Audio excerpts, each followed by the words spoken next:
Seperti Bapak tadi bilang, begitu tahun 80-an ke Tiongkok, waduh mereka tertinggal sekali, Ya, GDP-nya jauh betul. lebih di bawah dibandingkan dengan Indonesia. Makanya ketika ke sana dulu mungkin kasihan kepada masyarakat Tiongkok. Nah, Ya, kalau sekarang kayaknya masyarakat Tiongkok yang kasihan kepada kepada kita. Nah, ya. saya selama di Tiongkok juga sering bertanya, mencari tahu apa yang menjadi penyebab pemerintah Tiongkok bisa secepat ini mengentaskan kemiskinan rakyatnya.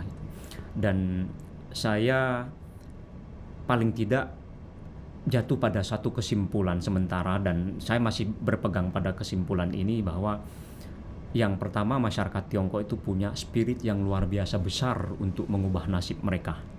Jadi punya mimpi kan untuk Punya merubah mimpi yang nasib, besar untuk mengubah nasib terus dari bekerja yang keras. ya dari tadi yang jauh lebih miskin dibandingkan dengan Indonesia, bahkan lebih miskin dibandingkan dengan negara-negara Afrika yang ada di Gurun Sahara. Tapi karena kemiskinan itu, mereka terpompa untuk bagaimana supaya nasib ini berubah. Dan bukan dengan cara instan, tapi dengan cara-cara yang baik dan benar. Betul. Ada satu patah yang mengatakan bahwa semua orang yang ada di dunia ini pasti suka akan kekayaan, pasti suka akan hidup sejahtera. Tapi yang membedakan adalah kalau orang budiman, cara-cara yang dipakai adalah cara-cara yang bagus. Ya. Nah, orang Tiongkok itu saya lihat menggunakan cara-cara yang seperti ini. Sekalipun memang ada segelintir orang, dan menurut saya bukan monopoli orang Tiongkok, bahwa ada juga yang jahat. Orang Indonesia juga ada yang jahat, orang Pasti. Tiongkok juga ada yang jahat, orang Amerika Pasti. pun demikian.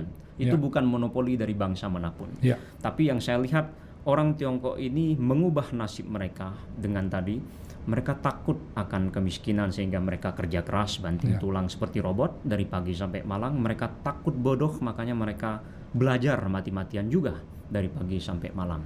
Ya. Dan yang kedua, juga ada usaha dari pemerintah Tiongkok untuk mau mengubah nasib masyarakatnya ini. Yes. Dari yang tertinggal supaya Setuju. bisa terdepan. Dengan cara bagaimana? Ekonomi terus ditingkatkan dengan terus membangun, wirausaha digalakkan oleh pemerintah, dan juga korupsinya Bapak dibabat habis. Ya. Nah, kalau dulu kita mengenal dengan istilah dari Curungci, seorang Perdana Menteri yang mengatakan, sediakan saya 100 peti mati, 99 untuk koruptor, satunya untuk saya sendiri kalau korupsi.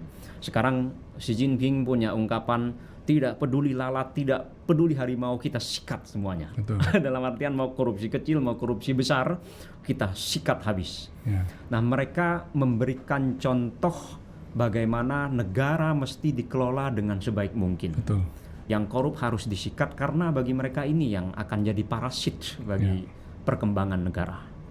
Kalau infrastruktur juga. Infrastruktur juga dibangun gila-gilaan, karena mereka percaya pada suatu pemikiran Yao Zifu Xian Xiulu. Kalau mau sejahtera suatu negara, maka harus bangun infrastruktur Ya. dulu.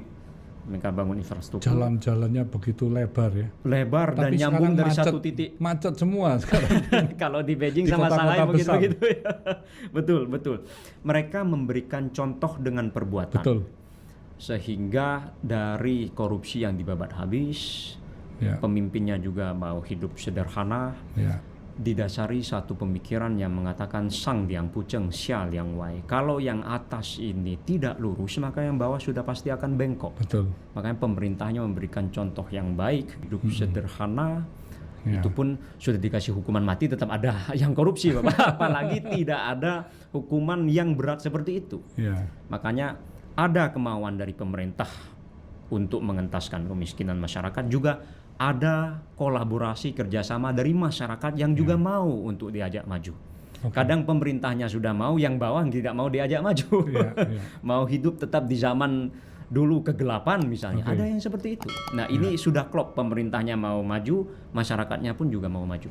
Ya. Itu yang menurut saya menjadi salah satu kunci kenapa Tiongkok bisa maju dengan sebegini cepatnya. Ya.